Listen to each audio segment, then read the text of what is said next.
세월이 빠르죠? 네, 5월 다 끝났습니다. 이제 6월달만 좀 견디시면 돼요. 보통 5월달, 6월달이 제일 힘든 시기입니다. 수험생 시각에서는 강사들도 그때가 제일 힘든 시기고요. 몸이 좀 지치니까 5월달, 6월달을 잘 버티시면 또 7월달부터 어디선가 힘이 나서 그러고 보니까 옛날에 그 만화 영화 있는 것 같은데 어디선가 네, 그래서 또 잘 버티실 수가 있습니다. 그래서 보통 10월달까지 버티시는 분들은 거의 다 합격하셔요. 아직은 어려운 시험이 아니니까. 그럼 좀 보겠습니다. 15번 655쪽에 15번을 보시면 유증으로 인한 소유권 이전 등기에 관한 설명으로 틀린 것은 1번 유증에 기한이 붙은 경우에는 그 기한이 도래한 날을 등기원인 날짜로 기록한다. 원칙은 유증자의 사망 시점이 등기원인 날짜죠. 효력이 발생한 시점은 유증자의 사망 시점이 될 테니까. 다만 유증에 조건이나 기한이 부과되면 조건 성취 시, 기한 도래 시에 효력이 발생하죠. 따라서 조건 성취 시, 기한 도래 시가 등기원인 날짜가 될 겁니다. 2번 포괄 유증은 수증자 명의의 등기가 없어도 유증의 효력이 발생하는 시점에 물권 변동의 효력이 발생한다. 우리 민법 1074조에서는 포괄 유증의 경우는 상속과 동일한 효력이 있다라고 규정되어 있기 때문에 유증의 효력이 발생하는 시점에 물권이 변동이 됩니다. 따라서 유증자 사망 시점에 소유권을 취득함이 원칙입니다. 다만 다른 자에게 처분하기 위해서는 등기를 갖춘 다음에 처분해야 되겠죠. 특정 유증의 경우는 이건 법률 행위로 보니까 당연히 등기를 갖춰야지만 소유권을 취득하게 될 겁니다. 그래서 요 2번 지문은 맞습니까? 틀렸습니까? 맞는 지문이죠. 3번 유증으로 인한 소유권 이전 등기는 상속 등기를 거쳐 수증자 명의로 이전 등기를 신청해야 된다. 아니죠. 유증자 이름에서 곧장 수증자 이름으로 등기가 갖춰지죠. 4번 유증으로 인한 소유권 이전 등기 신청이 상속인의 유류분을 침해하는 내용이라 하더라도 등기관은 형식적 심사권밖에 없기 때문에 유류분권이 침해된지 여부를 판단할 자격과 권한이 없다라고 했죠. 따라서 등기 가능합니까? 가능하다라고 했습니다. 그 다음에 5번 미등기 부동산이 특정 유증된 경우 유언 집행자는 상속인 명의의 소유권 보전 등기를 거쳐 유증으로 인한 소유권 이전 등기를 신청해야 된다. 포괄 유증의 경우에는 최초의 소유자로 등록된 자로부터 포괄 유증을 받은 자는 직접 보전 등기 신청할 수 있죠. 다만 특정 유증을 받은 자는 직접 보전 등기를 신청할 수 없기 때문에 상속인 명의로 보전 등기한 다음에 유증을 받은 자 명의로 이전 등기를 해야 될 겁니다. 맞아요? 네. 맞죠? 16번 공유관계의 등기에 관한 설명으로 틀린 것은 1번 구분 소유적 공유관계에 있는 한 필의 토지를 특정 부분대로 단독 소유하기 위해서는 분필 등기 후 공유자 상호간에 명의신탁 해지를 원인으로 하는 지분 소유권 이전 등기를 신청한다. 맞았을까요? 틀렸을까요? 구분 소유적 공유관계 민법에서 하셨습니까? 하셨어요? 안 하셨어요? 그럼 이건 하셨습니까? 상호 명의신탁. 상호 명의신탁. 구분 소유적 공유관계. 상호 명의신탁. 네. 했어요? 안 했어요? 상호 명의신탁. 구분 소유적 공유관계. 네? 했다고요? 안 했다고요? 상호 명의신탁이 뭔지 아셔요? 그러면 이런 걸 민법에서 하셨어야지 등기법 강사는 참 편하게 진행하는데. 네.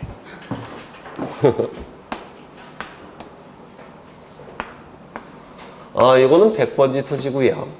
100번지 토지입니다. 한필지 토지예요. 한필지 토지인데 요 한필지 토지 일부에 대해서 이쪽은 갑이 소유하기로 하고 이쪽은 을이 소유하기로 합니다. 그런데 부동산 일부에 대한 소유권 등기는 가능합니까? 불가능합니까?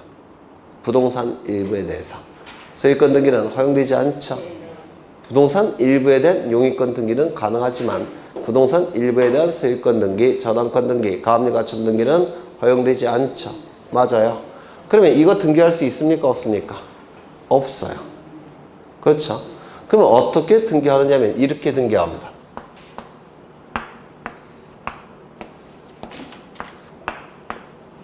소유권 이전.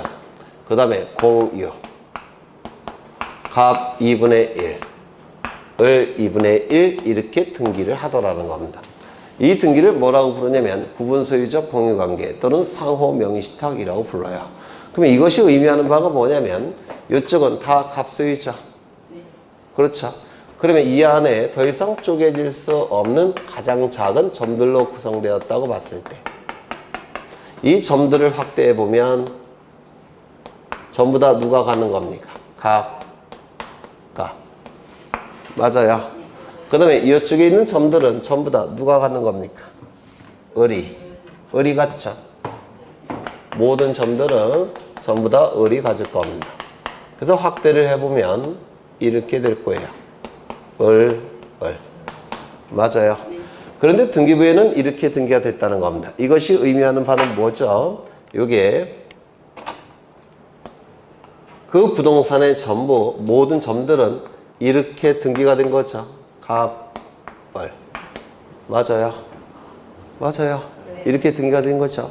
그러면 이쪽은 다 갑소유인데 등기가 이렇게 됐다면 요 부분은 누구에게 명의신탁해야 될까요? 을에게. 맞죠? 그러면 등기부에는 이쪽은 갑, 이쪽은 을 이렇게 등기가 되는 거죠. 이쪽은 누구에게 명의신탁을 해야 될까요? 요거는 갑에게 명의신탁을 할 겁니다. 그래서 등기가 된 게 이렇게 등기가 된 거예요. 얼핏 이해가 되셔요?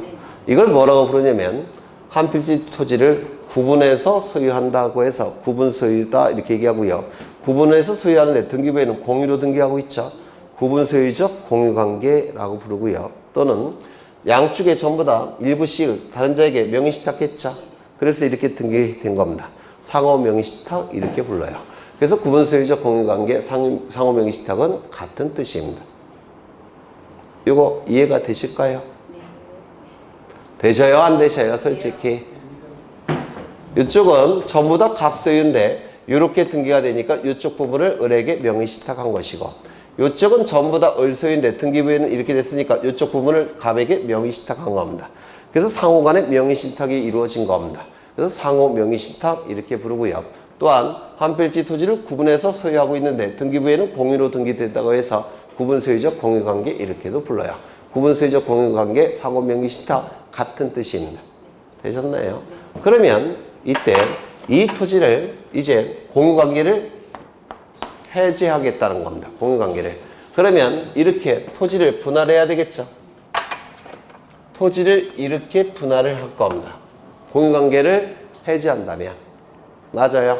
그러면 이건 어떻게 해야 될까요? 명의신탁 해지해야 되겠죠. 여기도 명의신탁 어떻게 해야 됩니까? 해지를 하겠죠.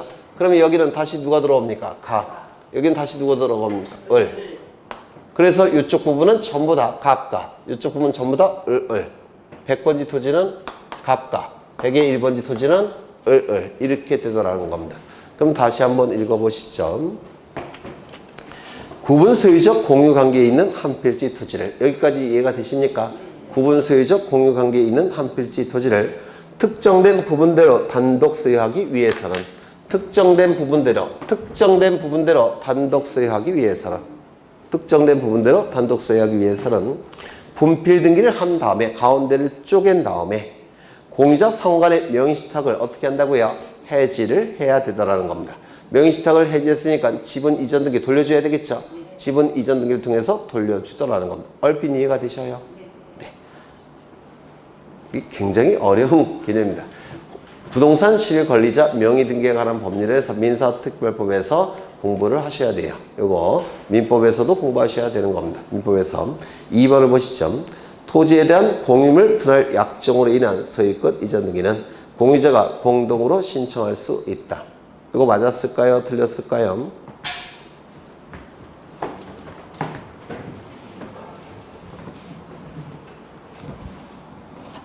이 문제가 출제가 됐을 때 득점하신 분이 없으셨어요.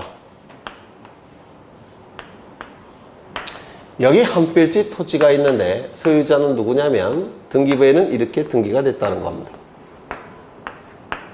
3번 소유권 이전 갑 2분의 1 을 2분의 1 공유 이렇게 등기가 됐더라는 겁니다. 여기에 특정 부분을 갑이 소유하고 특정 부분을 을이 소유했는데 등기부에 이렇게 등기가 됐다면 상호 명의신탁 또는 구분 소유적 공유관계라고 불러요. 그런데 특정 부분을 갑과 을이 소유하지 않으면 일반적인 공유예요. 맞아요. 그러면 이렇게 등기가 됐다는 얘기는 이 부동산을 더 이상 쪼갤 수 없는 가장 작은 점으로 봤을 때 이 점들을 확대해 보면 전부 다 이렇게 갖는 겁니다. 갑, 을. 모든 점들은 다 이렇게 갖는 겁니다. 갑, 을. 모든 점들은 다 이렇게 가는 겁니다. 갑, 을. 모든 점들은 하나도 빠짐없이 다 이렇게 갔더라는 겁니다. 갑, 을. 그런데 갑과 을이 이 공유물을 분할하기로 합의를 했다는 겁니다.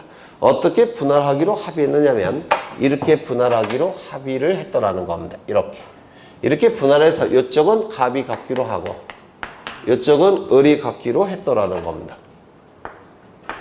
그러면 이 가운데를 기준으로 해서 이쪽에 있는 모든 점들은 다 이게 누구로 넘어가야 됩니까? 갑에게. 이쪽은 전부 다 누구에게 넘어가야 됩니까? 갑에게. 이쪽의 왼쪽 부분은 전부 다 갑 이렇게 돼야 되죠. 그러면 갑은 자신의 을은 요 지분을 전부 다 누구에게 넘겨야 됩니까? 갑에게. 맞아요. 그 다음에 이쪽은 전부 다 을 소유가 됐으니까 요 부분은 누구에게 넘겨야 됩니까? 네? 요 갑이 가지고 있는 것, 요거는 요쪽으로 넘겨야 되겠죠? 을에게. 요쪽은요, 이건 을로 바뀌어야 됩니다. 이거 이해가 되셔요? 그래서 이 공유물 분할은 상호 간에 뭡니까? 지분 이전입니다. 공유물 분할은 지분 이전이에요. 이거 이해가 되셔요?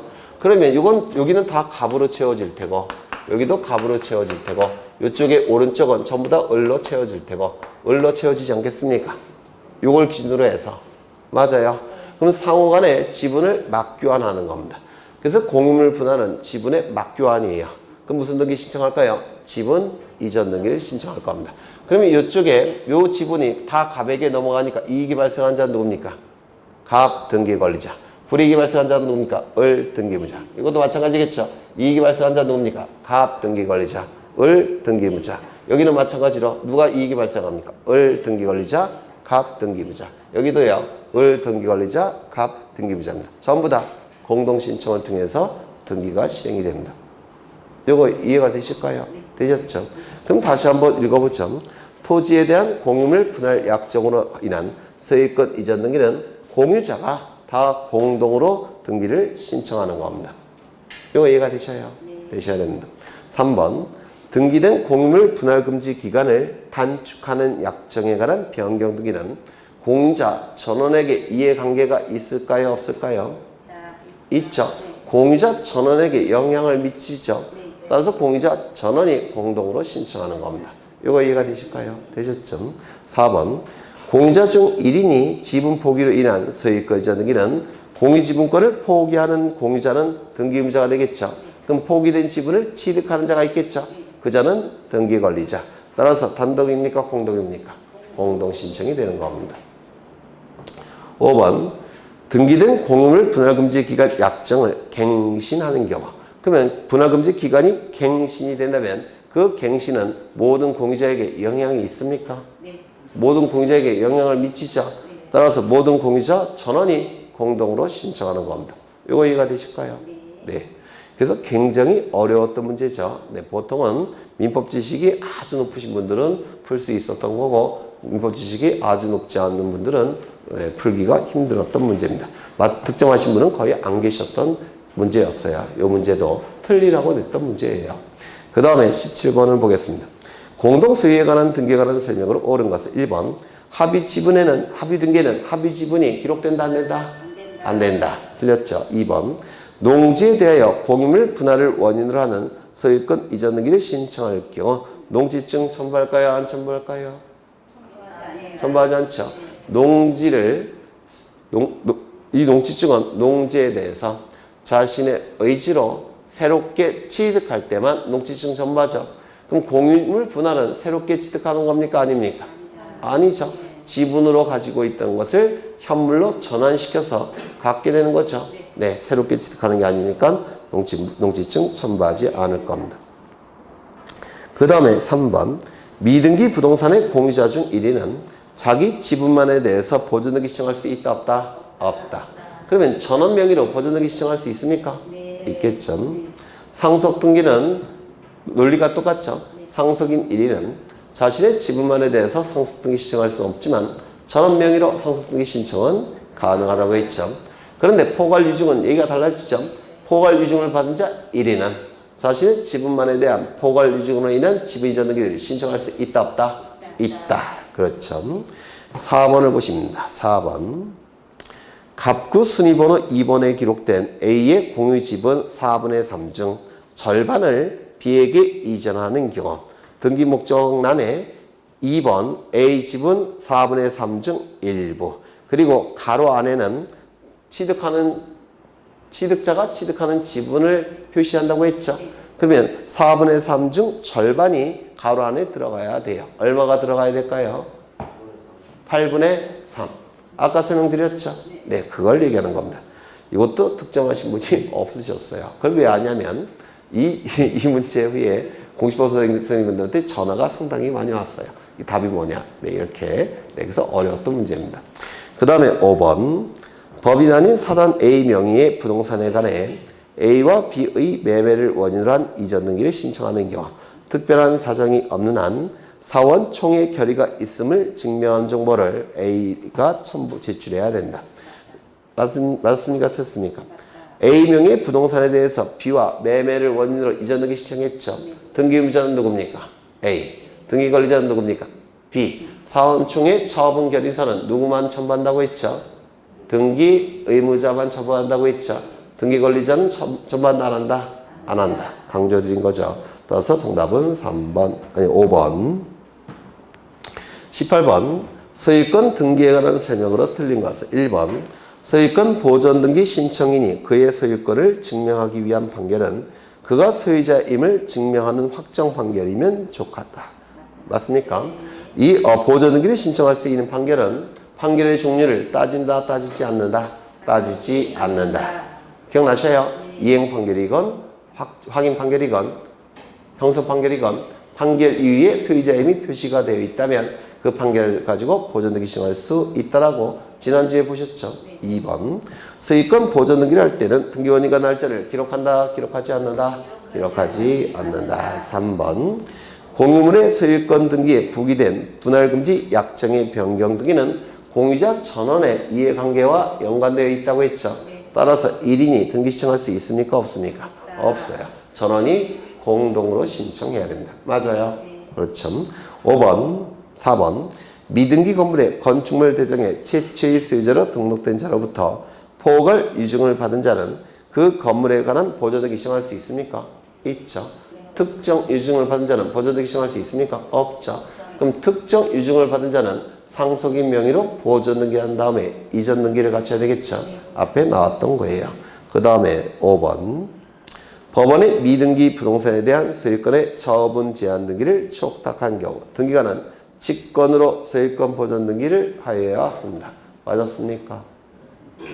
맞아요, 안 맞아요? 맞죠? 이때 처분 제한 등기를 말소 촉탁할 때는 직권 보존 등기도 말소합니까? 내버려 둡니까? 내버려 두죠. 왜요? 부동산이 존재할 때 등기부가 있는 게 정상이라고 했죠. 네. 19번을 보겠습니다. 19번 합의후 등기에 관한 설명으로 틀린 것은 1번 민법상 조합의 소유인 부동산을 등기할 경우 조합원 전원의 명의로 합의 등기를 한다. 맞겠죠? 조합의 재산 소유 형태는 뭐죠? 합유. 그렇죠. 2번 합의 등기를 하는 경우 합의자의 이름과 각자의 지분 비율이 기록되어야 한다. 지분 비율은 지분을 얘기하는 겁니다. 합의 지분은 등기부에 기록한다 안 한다? 안 한다. 그래서 이게 틀렸겠죠. 2번 2인이 합의자 중 1인이 사망한 경우 잔존 합의자는 그의 단독 소유로 합의 명의인 변경 등기를 신청할 수 있다. 맞았을까요? 틀렸을까요? 합의 지분은 처분이 자유롭습니까? 상속이 자유로워요? 안 되죠. 처분과 상속은 금지되어 있다고 했죠. 따라서 상속은 안 돼요. 그러면 이 합의지분은 잔존 합의자에게 기속이 되는 겁니다. 잔존 합의자가 기속이 되니까 이제 두 명의 합의자 중 한 명이 사망했으니까 잔존 합의자가 단독 소유가 되겠죠. 맞아요. 따라서 잔존 합의자 그의 단독 소유를 하는 합의명인 변경 등기를 신청하는 겁니다. 즉 A, B에서 A로 합의명인 변경 등기를 신청하는 겁니다. 이제는 공동 소유가 아니죠. 네, 단독 소유가 될 겁니다. 4번 합의자 중 1인이 다른 합의자 1,000원의 동의를 얻어 합의 지분을 처분하는 경우 지분 이전 등기 신청할 수 있습니까? 없죠. 무슨 등기 하죠? 합의명인 변경 등기를 신청하는 것이죠. 맞아요. 이때 등기 의무자는 누굽니까? 지분을 상실한 자. 등기 권리자는 누구죠? 지분을 취득한 자 플러스 누가 포함되죠? 잔존 합의자. 기억나셔요? 네. 그 다음에 공유자 1,000원이 그 소유관계를 합의로 변경하는 경우 이때는 공동의 목적이 없다가 공동의 목적이 생겼죠. 따라서 주체의 변경이 아니라 내용의 변경이니까 소유권 이전 등기가 아니라 소유권 변경 등기를 신청해야 되겠죠. 네, 그 다음에 20번 공유에 관한 등기에 관한 설명으로 틀린 것은 1번 미등기 부동산의 공유자 중 1인은 전체 부동산에 대한 보존 등기를 신청할 수 있다 없다? 공유자 1인은 자신의 지분만에 대해서 보존 등기 신청할 수 없지만 전원 명의로 보존 등기 신청할 수 있으니까 전체 부동산에 대한 보존 등기 신청할 수가 있겠죠. 맞아요. 네. 2번 공유자 중 1인의 지분 포기로 인한 소유권 이전 등기는 지분을 포기한 공유자가 단독으로 신청하는 겁니까? 아니죠. 포기한 자가 지분을 상실하니까 등기 의무자. 지분을 취득하는 자가 기속이 되는 자가 있겠죠. 지분을 취득하는 자가 등기 권리자. 따라서 어떻게 되는 겁니까? 공동 신청이 되는 겁니다. 3번 등기된 공유물 분할금지 기간 약정을 갱신했다면 공유물 분할금지 약정 기간에 대해서는 전원이 이해관계가 있죠. 따라서 전원이 공동으로 신청해야 됩니다. 건물의 특정 부분이 아닌 공유 지분에 대한 전세권 등기는 가능합니까? 지분에 대한 용의권은 허용되지 않죠. 네, 그래서 틀렸을 테고요. 한필지 토지 일부를 특정하여 구분 소유로 한필지 토지 일부를 특정하여 구분 소유하기로 하고 한필지 전체에 대해서 공유 지분 등기를 한 경우 이게 뭐죠? 구분 소유적 공유 관계 또는 상호 명의 신탁이라고 부릅니다. 대외 관계에서는 한필지 토지의 전체에 대해서 공유 관계가 성립된다. 등기부에는 공유로 등기되어 있죠. 등기부에는 따라서 이거는 공유 관계가 성립됩니까? 이거 아닙니까? 한필지 일부에 대해서 특정 부분을 소유하기로 하고 등기부에는 어떻게 등기가 됩니까? 공유로 등기가 되죠. 맞아요. 그러면 이건 공유로 공시되는 거 아닙니까? 그래서 이 지분은 상호 명의신탁을 얘기하는 것으로서 공유관계가 성립한다. 맞는 지분이 돼요. 이 상호 명의신탁은 쉬운 내용은 아니에요. 좀 어려운 내용입니다. 넘기겠습니다. 21번 지체 없이 신청해야 하는 등기를 모두 고른 것은 등기부는 어떻게 구성되죠? 부동산이 이렇게 있을 때 표제부가 있을 테고 갑구도 있을 테고 을구도 이렇게 존재할 겁니다. 이 표제부 등기는 우리 부동산 등기법에서 사실 발생일로부터 몇 월 이내에 신청함이 원칙입니까? 60일 1월 표제부 등기는 사실 발생일로부터 1월 이내에 신청함이 원칙입니다. 1월 이내에 신청하지 아니할 때는 과태료를 부과합니까? 부과하지 않습니까? 과태료는 부과하지 않는다고 했죠. 맞아요. 표제부 등기는 우리 부동산 등기법에서 사실 발생일로부터 1월 이내에 신청함이 원칙입니다. 그런데 이 등기부는 이 부동산의 객관적 사실을 공시하기 위한 장부입니까? 아니면 이 부동산에 관한 권리관계를 공시하기 위한 장부입니까? 표제부가 제일 중요한 부분이에요. 갑굴구가 더 중요한 부분이에요. 갑굴구가 더 중요하죠. 맞아요. 따라서 이 갑굴구 때문에 존재하는 게 바로 등기부예요. 표제부 때문에 존재하는 게 아니다. 표제부는 단지 이름표 역할만 수행하는 거예요. 가장 중요한 부분은 갑구, 두 번째는 을구, 표제부는 나중입니다. 그렇다면 갑굴구는 사실 발생일로부터 1월 이내에 신청할까요? 아니면 정확하게 공시되어야 되니까 지체 없이 등기를 신청할까요? 지체 없이 신청하는 겁니다. 그래서 표제부 등기는 사실 발생일로부터 1월 1일에 신청함이 원칙이고요. 이 갑구을구의 등기는 지체 없이 신청함이 원칙입니다. 되셨을까요? 그러면 1번 기억, 니은, 디귿, 미음이 나왔는데 이게 28회 때 출제가 됐는데 득점하신 분이 없으셨어요. 100명 중에서 1명 정도만 득점하셨습니다. 찍어서. 거의 다 틀렸던 문제예요. 요게. 그럼 요것만 기억하시면 돼요. 표제부 등기는 사실 발생일로부터 1월 1일. 갑구을구는 지체 없이. 그러면 풀 수가 있는 문제였습니다.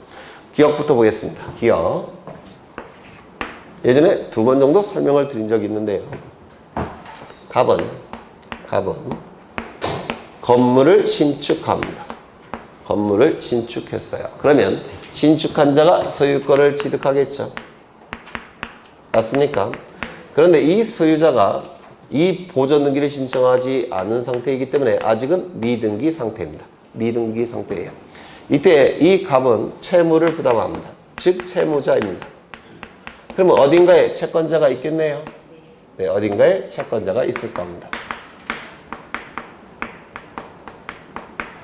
그러면 채무자는 자신의 채무를 변제기에 자발적으로 변제함이 원칙이죠. 그런데 자발적으로 변제하지 않게 되면 채권자는 자신의 채권을 변제받기 위해서 채무자 재산에 대해 강제 집행 들어갈 겁니다. 강제 집행을 통해서 자신의 채권을 변제받고자 할 겁니다. 근데 강제 집행할 때는 아무 때나 강제 집행할 수 있는 건 아니고 강제 집행할 수 있는 권리의 원천이 있어야 됩니다. 이걸 뭐라 불렀죠? 집행권원. 맞아요. 이 집행권원에 해당되는 게 뭐죠? 판결서. 판결서가 있어야지만 채권자는 채무자 재산에 대해서 강제 집행 들어갈 수가 있습니다. 그런데 판결서를 만들어야 되겠네요. 따라서 을은 법원에 소송을 제기해야 됩니다. 익숙하죠? 소가 제기가 될 겁니다. 그런데 소송이라는 것은 소가 제기된 시점부터 판결이 확정이 되기까지는 긴 시간이 걸립니다. 짧으면 6개월, 길면 15년까지 걸린다고 했죠. 이때 중간에 채무자가 그 재산을 다른 자에게 처분하게 되면 이때부터 병소유가 되니까 판결이 확정이 됐을 때는 이미 채무자 소유가 아니죠. 맞아요. 따라서 확정 판결이 있다고 하더라도 강제 집행 들어갈 수 있습니까? 없게 돼버립니다. 그렇다면 소송을 제기할 때 요 갑이 채무자가 다른 자에게 처분을 못하도록 하게 하면서 소송을 제기해야 되겠죠. 처분을 못하도록 한다는 얘기는 채무자가 그 재산을 온전하게 보전하도록 강제하면서 소송을 제기해야 됩니다. 이걸 뭐라 불렀습니까? 보전소송. 채무자가 그 재산을 다른 자에게 처분하지 못하게 하면서 온전하게 보유하도록 강제하는 소송. 이를 보전소송이라고 불렀어요. 이 보전소송은 두 가지가 있죠. 첫 번째, 가압류 신청. 두 번째, 처분금지 가처분 신청. 이 두 가지를 보전소송이라고 불러요. 그래서 이 을은 소송을 제기할 때 보전소송을 같이 제기를 하는 겁니다. 보전소송에는 뭐가 있다고요? 가압류 신청, 처분금지 가처분 신청이 있는 겁니다. 이때 이 소송을 뭐라고 부르냐면 판결서를 만드는 소송, 집행권원을 만드는 소송을 본래의 안건인 소송이라고 해서 본안소송이라고 부릅니다. 그래서 보통은 본안소송과 보전소송을 동시에 제기를 하는 겁니다. 되셨을까요? 그렇죠. 그런데 이 보전소송은 이때 두 개의 차이점은 뭐라고 있죠? 이 채권을 뭐라고 부르냐면 보전소송을 통해서 보호받는 채권이라고 해서 피보전 권리라고 불러요. 보전되는 권리. 보전소송을 통해서 보전되는 권리라고 해서 피보전 권리라고 부릅니다. 이 피보전 권리가 즉 채권자가 가진 채권이 금전 채권일 때는 보전소송으로서 가압류를 신청하는 것이고 이 피보전 권리 즉 채권자가 가진 권리가 금전 이외의 채권일 때는 보전소송으로서 처분금지 가처분을 신청하는 겁니다. 맞아요. 그렇죠. 그러면 법원은 이 보전소송은 긴급성을 요하기 때문에 금방 결정을 해준다고 했죠. 보통 2, 3일이면 결정이 나옵니다. 결정이 됐으면 등기소에 이 가압류 등기나 가처분 등기를 어떻게 해야 됩니까? 촉탁을 해야 될 겁니다. 그래서 이 가압류 등기나 가처분 등기는 법원의 촉탁에 의한 등기입니다. 맞아요? 채권자가 신청할 수 있다 없다? 없습니다. 법원에 촉탁이 있어야 돼요. 문제는 미등기 상태입니다. 등기부가 없다라는 겁니다. 그러면 등기부가 없으니까 법원의 촉탁에 의한 가압류 가처분 등기는 실행이 안 되겠죠. 그러면 가압류 가처분 등기를 하기 위해서는 등기관은 어떻게 해야 됩니까? 먼저 직권으로 소유권 보전 등기를 한 다음에 그 다음에 두 번째 법원의 촉탁에 의한 가압류 가처분 등기를 해야 될 겁니다. 이 가압류 가처분 등기를 합쳐서 처분 제한 등기라고 불러요.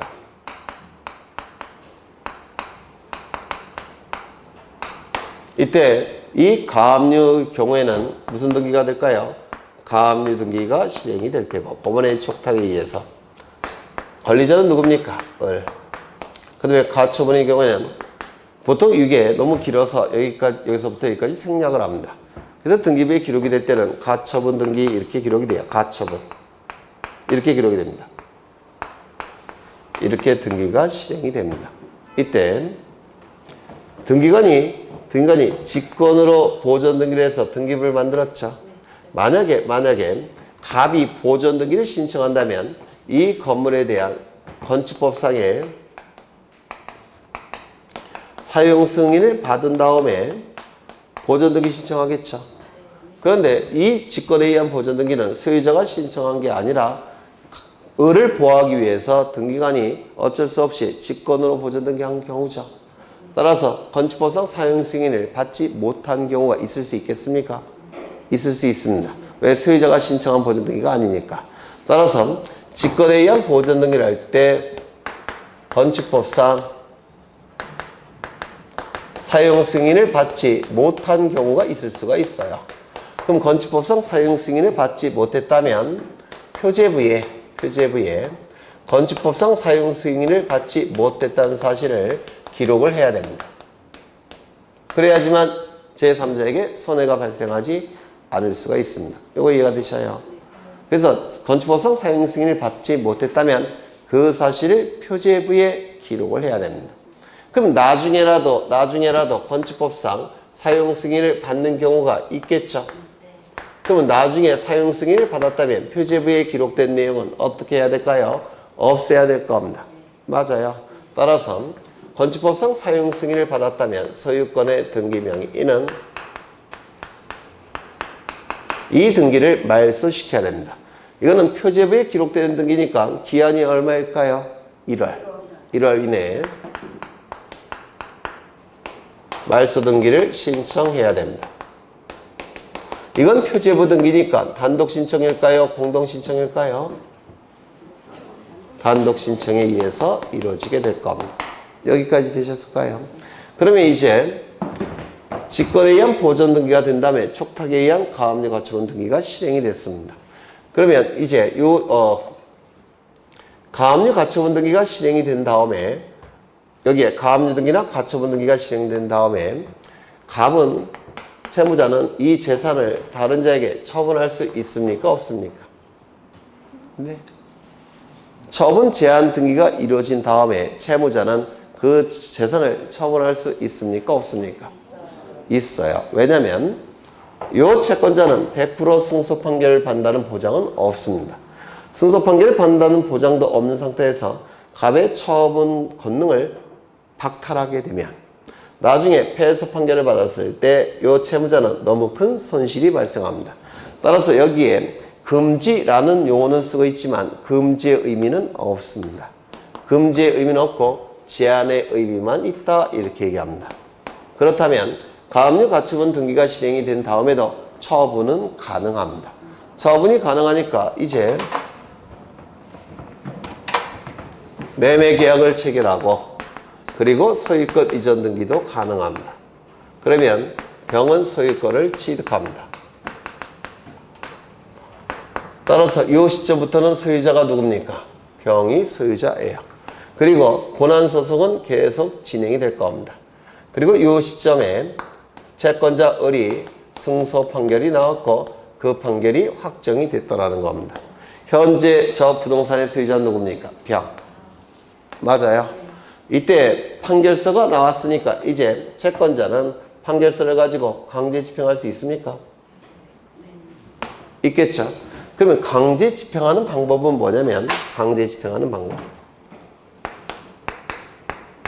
강제 집행하는 방법은 어떠한 방법을 쓰느냐면 가압류 채권자는 강제 경매 절차로 넘기는 겁니다. 그러면 매각 대금이 나오겠습니까? 이 매각 대금으로부터 순위에 맞춰서 배당을 받아가는 겁니다. 이게 강제 집행의 방법이에요. 가처분 채권자는 어떻게 강제 집행할까요? 판결서가 있죠. 이 판결서를 가지고 단독으로 등기를 신청하는 겁니다. 등기를 신청해서 등기가 이루어지게 되면 권리를 취득하는 겁니다. 그래서 권리를 뺏어가는 거예요. 판결서를 가지고 승소한 등기 권리자로서 판결서를 가지고 단독으로 등기 신청을 해버립니다. 그러면 등기가 이루어지면 권리를 뺏어가는 겁니다. 이렇게 강제 집행의 방법이 달라요. 되셨을까요? 되셨죠? 그러면 이때 이 병은 소유권을 상실하겠네요. 맞아요.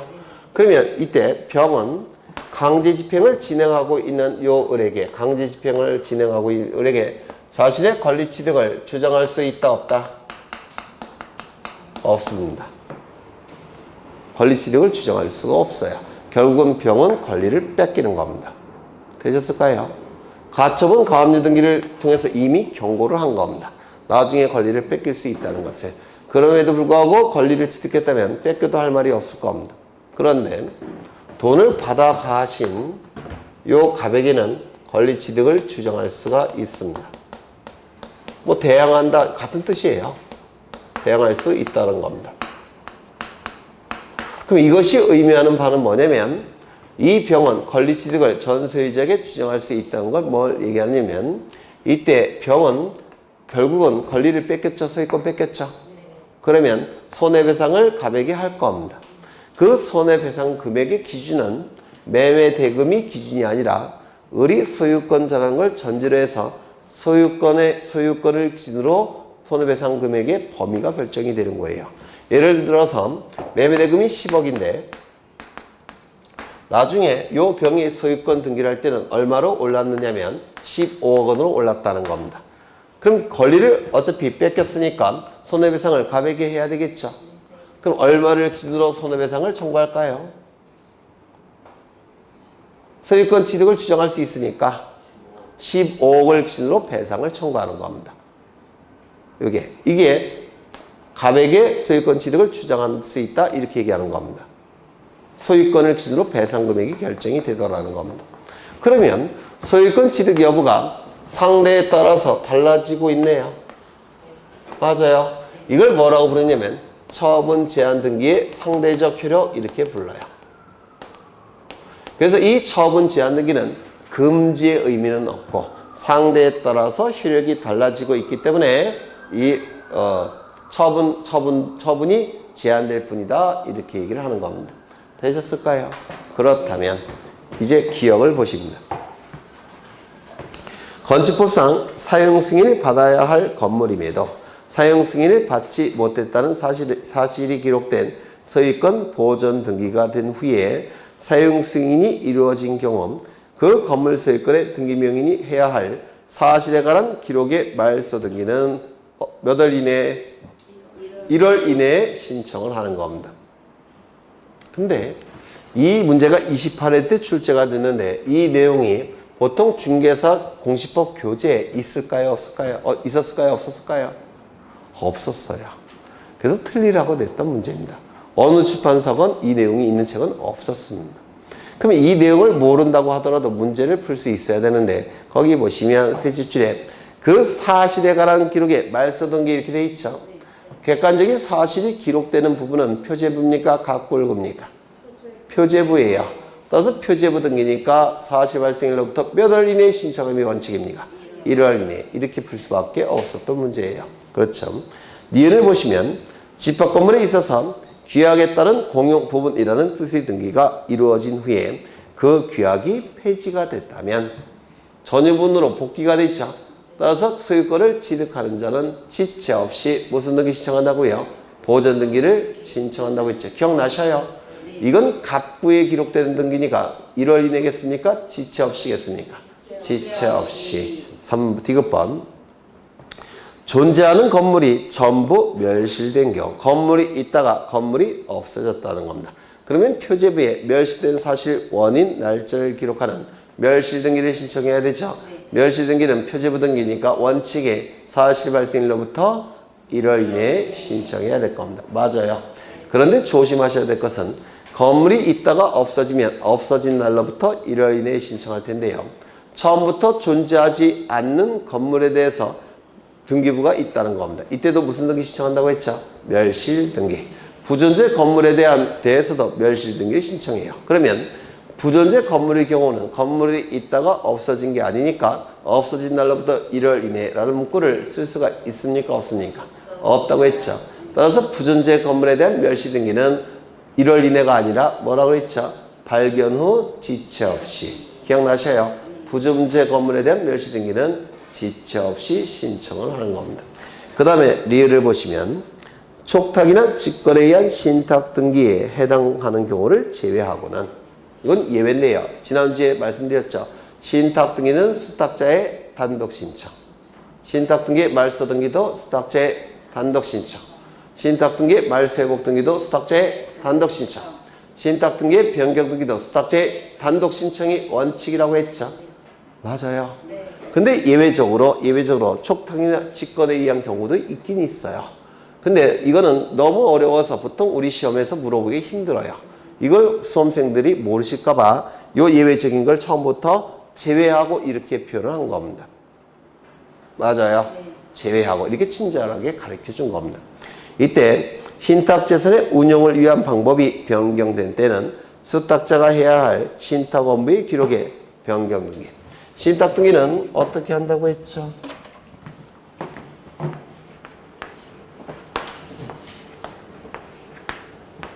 (1번) 소유권 보전 갑, 2번 소유권 이전 신탁, 그 다음에 수탁자 을, 그 다음에 여기를 반으로 쪼갠다고 했죠. 옛날에는 여기를 쪼갰어요. 근데 등기법이 개정이 돼서 전체를 반으로 나눕니다. 그 다음에 여기다가 신탁의 목적을 원래 기록해야 되죠. 그런데 신탁의 목적을 기록하기가 칸이 너무 협소하니까 이 신탁의 목적은 별도의 장부를 만들어서 별도의 장부에 기록한다고 했죠. 그리고 이 별도의 장부의 이름이 뭐라고 불렀죠? 신탁원부라고 불렀는데 기억나셔요? 지난주에 한 거. 그리고 여기다가는 뭘 표시한다고 했습니까? 신탁이라고만 표시하고, 신탁원부는 번호가 있다고 했죠. 제 몇 호. 이 신탁원부의 번호를 여기 기탁칸에 기록한다고 했는데 기억나셔요? 그럼 이 신탁의 목적과 관련된 내용은 전부 다 어디에 기록이 됩니까? 신탁원부에 기록이 돼요. 이 신탁원부에 기록된 내용은 원래 여기에 기록될 내용이죠. 어디에? 갑구에. 맞아요. 갑구에 기록되는 등기니까 이것도 1월 이내겠습니까? 지체 없이겠습니까? 지체 없이. 갑구에 해당되는 등기니까 지체 없이가 되는 겁니다. 그 다음에 미형을 보시면 토지 지목이 변경된 경우, 토지 등기부의 소재 지목, 지번 지목 면적은 어디에 기록이 됩니까? 표제부죠. 따라서 표제부 등기의 변경 등기죠. 따라서 이거는 1월 이내가 될 겁니다. 이거 이해가 되셔요? 되시죠? 그럼 정답은 3번입니다. 그래서 리걸 마인드가 있으신 분들은 득점을 하셨을 텐데 거의 없으셔갖고 대부분 틀렸던 문제예요. 이게 22번을 보겠습니다. 용의권 등기에 관한 설명으로 틀린 것은 1번 지상권 설정 등기를 할 때는 지상권 설정의 목적을 기록해야 된다. 지상권 등기는 첫 번째 범위, 두 번째 목적. 기억나셔요? 그렇죠. 2번 지역권 설정 등기할 때는 지역권 설정의 목적을 기록해야 한다. 지역권은 범위, 목적, 유역지 표시. 맞아요. 그렇죠. 3번 임차권 설정 등기를 할 때는 임차 등기원인의 임차 보증금이 있는 경우 그 임차 보증금은 등기 사항이다. 임차 보증금 등기부에 기록될 수 있습니까? 아니요. 아니, 없어요. 차이는